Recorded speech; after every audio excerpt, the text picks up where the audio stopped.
शिवानीज ब्लॉगमध्ये तुमचं सगळ्यांचं मनापासून पुन्हा एकदा स्वागत आहे। मागच्या व्हिडिओत बघितलं जसं माझं गव्हाचं काम झालंय, त्यामुळे हा जो रूम आहे हा सगळा रिकामा झालाय आणि आता त्याला डेकोरेट करण्यासाठी छोट्या मोठ्या माझ्याकडे काही गोष्टी आहेत ते डेकोरेट करायच्या आहे आणि म्हणून आज तुमच्यासोबत तो व्हिडिओ मी तुमच्यासोबत शेअर करते। व्हिडिओ स्किप न करता नक्की बघत राहा। सो फायनली खूप दिवसानंतर हा व्हिडिओ मी तुमच्यासोबत शेअर करत आहे। त्याचं कारण तसंच होतं, कारण की इथे भरपूर पसारा होता आणि तेही काम महत्त्वाचं होतं। असो तर माझ्याकडे काही बॉटल्स होत्या ज्या की आपण ठेवत असतो। आता मी खूप दिवसांपासून आणून ठेवलेल्या होत्या, पण तसा वेळ आणि तशी जागाही नव्हती त्याच्यासाठी। सो मस्त असं सगळ्यात पहिले DIY करायला घेतलं। अनुलाही सुट्ट्या लागल्या, त्यामुळे मग म्हटलं चला आता हे काम आपण करू शकतो।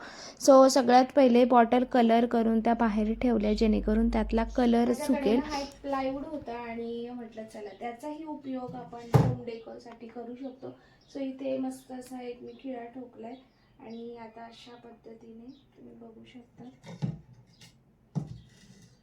घरातल्याच वेस्ट वस्तूंपासून मी बनवलं, तर दोरा लावून अशा पद्धतीने आपण हँगर करू शकतो, ज्यावरती आपण छोटे मोठे आर्टिफिशियल प्लांट्स ठेवू शकतो किंवा कुठल्याही शोच्या आपल्याकडे छोट्या मोठ्या वस्तू असेल तर त्याही आपण तिथे ठेवू शकतो। सो म्हटलं चला वेगळं काहीतरी होईल आणि आहे ती वस्तू तर तिचाही उपयोग होईल, रूमलाही वेगळा असा लुक येईल।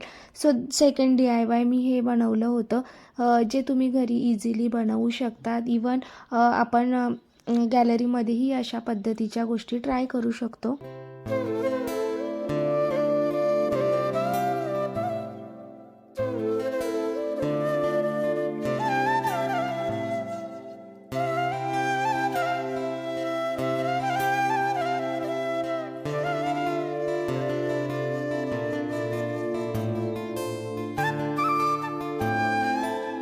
तर बघू शकतात एक नाही तर दोन मस्त असे हे हँगर मस्त झालेत आणि यावरती अशा पद्धतीचे आपण जे काही आर्टिफिशियल फ्लावर आहे, प्लांट्स आहे ते ठेवू शकतो।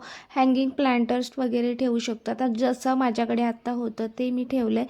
त्यानंतर आपला थर्ड वाला आहे, तर हे मागच्या वर्षी बहुतेक मी घेतलेले असतील, पण ते लावायला कुठे चान्सच मिळाला नाही। म्हटलं चला तर या रूममध्ये तरी हे लावून होतील। सो छान अशी मी डेकोर करते आहे, त्याच्यासोबत त्यांनी टेप पण दिलेला आहे। सो त्याचा यूज करूया आपण आणि लावूया। हा वॉल डेकोर पीस आहे आणि इतका मला स्वस्तात त्यावेळेस मिळालेला होता, पण खाली अशी व्यवस्थित मला जागा म्हणजे हवी तशी मिळाली नाही आणि म्हटलं नको सगळीकडे असं भरभरून लावण्यापेक्षा ना थोडंसं मोकळं आणि सुटसुटीत तसंच करायचं होतं, त्यामुळे म्हटलं नको आणि ते तसंच पडून होतं। सो या वॉलवरती लावायचं ठरवलं आणि खरंच ते खूप भारी आणि स्वस्तात मस्त असे आपण हे डेकोर करतोय आणि इतकं सुंदर वाटत होतं ना, तर तुम्हीही मला नक्की सांगा। आणि अशा छोट्या छोट्या गोष्टी जपून ठेवलेल्या होत्या, काही DIY करून अशा पद्धतीने हा रूम सजवायचा माझा हा प्रयत्न। आणि खूप दिवसाची ही गोष्ट डोक्यात होती की या रूममध्ये ना इतका जास्तीचा पसारा आहे, देवघर असून देखील आपण त्याला स्टोअर रूम बनवलं आहे, तर त्यामुळे ही गोष्ट मला खूप जास्त हे होत होती आणि म्हणूनच म्हटलं चला हा निर्णय घेतला। त्यानंतर तुम्ही हे मोरपंख बघत असाल, जे की माझ्या देवाजवळ ठेवलेले होते, पण सतत तेच बघून आपल्याला कंटाळा येतो, म्हणून म्हटलं चला ही माझ्याकडे एक जार पण होतं, तर ते अशा पद्धतीने ठेवूया जेणेकरून ते डेकोरचं पण काम करेल। आणि लास्टमध्ये काही दिवसापूर्वी मिशोवर ज्यावेळेस ऑफर चालू होती ना, त्यावेळेस हे बेडशीट मी मागवलं होतं आणि माझ्याकडे बऱ्यापैकी ज्या गोष्टी आहेत ना त्या मिशोच्या आहे। सो क्वालिटी पण तुम्ही बघू शकता, मस्त अशी आहे। आणि त्याच्यासोबत ना एक कारण की ते सिंगल बेडशीट मागवलेलं होतं, सिंगल बेडचं। सो एकच याच्यावरती मला बेडशीट कवर मिळालेला आहे। सो आता आपण पटापट लावूया।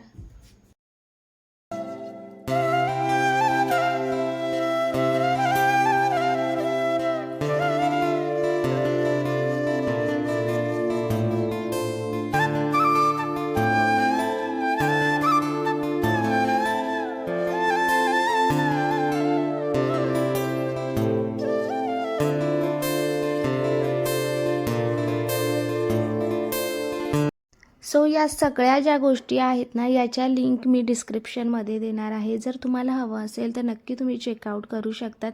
आणि अशा पद्धतीने हे मी रूम सजवण्याचा माझा छोटासा प्रयत्न केला.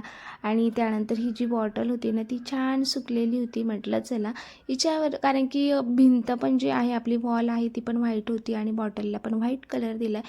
मग थोडंसं छान दिसण्यासाठी झटपट असं मी इथे बॉटलवरती आर्ट करून घेतलं छोटंसं. माझ्याकडे कलर पण आता सध्या संपले होते, इतके काही नव्हतं की त्याला खूप भारी करूया. म्हटलं चला नेक्स्ट टाईम तर करता येईल, आता सध्या जितकं होतं आहे तितकं करूया. आणि घर सजवण्यासाठी किंवा काहीही गोष्टीत बदल करण्यासाठी पैसेच हवे असे नाही आहे. सो तुम्ही बघू शकतात मी बऱ्यापैकी म्हणजे 1-2 गोष्टी विकत आणलेल्या असतील, पण बाकी सगळ्या गोष्टी माझ्या होममेड आहे, DIY करून बनवलेल्या आहेत किंवा वस्तूंची अदलाबदल करून बनवलेली आहे. पण हा रूम ना खूप सुंदर झाला. ॲज अ गेस्ट रूम म्हणून पण तो आपण गेस्ट यामध्ये म्हणजे पाहुणे कोणी आलं तर इथे राहू शकतं, त्यांचं सगळं साहित्य व्यवस्थित राहू शकतं, त्यांनाही जितकंच फ्रेश वाटेल आणि आपल्यालाही फ्रेश वाटेल. आता उन्हाळ्याच्या सुट्ट्या म्हटलं की बरीच लोकं येतात, पाहुणे येतात आपल्याकडे, सो त्यांनाही छान वाटेल. घरभर पसारा असला ना की चिडचिड होते आणि म्हणूनच माझी नेहमी चिडचिड व्हायची आणि म्हणायलाच असं होतं की हा स्टोअर रूम आहे, स्टोअर रूम आहे, त्यामुळे कोणीही आलं की यामध्ये सगळ्या वस्तूंचा पसारा असायचा. आता स्टोअर रूम नाही आहे म्हटल्यावरती ना लिमिटेड वस्तू इथे राहतील आणि छान अशा दिसतील देखील.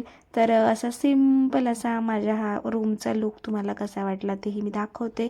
आणि नक्की लाईक करा, शेअर करा, सबस्क्राईब करा आणि हो कमेंट करून नक्की सांगा. चलो तुम्ही आता नक्की पूर्ण हा रूमचं डेकोर बघा आणि नक्की मला कळवा. त्याचबरोबर हा कर्टन मी बनवले तेही तुमच्यासोबतच शेअर केले होते.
सो अशा पद्धतीने ना छोट्या छोट्या गोष्टींमधून मी हा रूम जो आहे ना तो सजवण्याचा प्रयत्न केला आहे असा बऱ्यापैकी. आणि बघा हा पहिले होता स्टोअर रूम आणि या देवघर पण होता. आता देवघर पण इथं असल्यामुळे खूप जास्त फ्रेश वाटतंय. आणि सगळ्यात महत्त्वाची गोष्ट ॲज अ गेस्ट रूम म्हणून पण म्हणजे कोणी आलं पाहुणे वगैरे तर सिंगल बेड आहे. पाहुणा आजी एकदम आरामात आणि एकदम मोकळ्या रूममध्ये तोही व्यवस्थित राहू शकतो. अशा पद्धतीचं छान झालंय. खूप पसारा होता, बऱ्यापैकी डिक्लटरिंग वगैरे केलं आणि बऱ्याचशा गोष्टी काढल्या आणि त्यामुळे असा हा रूम दिसतोय. सो तुम्हाला कसं वाटलं नक्की मला कमेंट करून सांगा. व्हिडिओ आवडला असेल तर लाईक करा, शेअर करा, सबस्क्राईब करा. आणि हा माझा रूम बघून मला पण तितकाच आनंद होत आहे. सो चला ह्या काही सगळ्या मी ज्या गोष्टी मिशोवरनं मागवल्या आहेत ना त्याची लिंक मी कमेंटमध्ये डिस्क्रिप्शनमध्ये देणार आहे. जर तुम्हाला हवी असेल तर घ्या. आणि सगळ्यात महत्त्वाची गोष्ट हे मागच्या वर्षी मागवलेलं होतं. अशा छोट्या छोट्या गोष्टी मागवलेल्या आहे. एका खटी अजिबात मी काही मागवत नाही, पण डोक्यात असतं की आपल्याला या सगळ्या गोष्टी करायच्या आहे किंवा काही फेकून देणार आहोत त्यापासून DIY करायचं आहे. अशा पद्धतीच्या गोष्टी मी जमवल्या आणि त्यानंतर अशा पद्धतीने हे रूम सजवलं.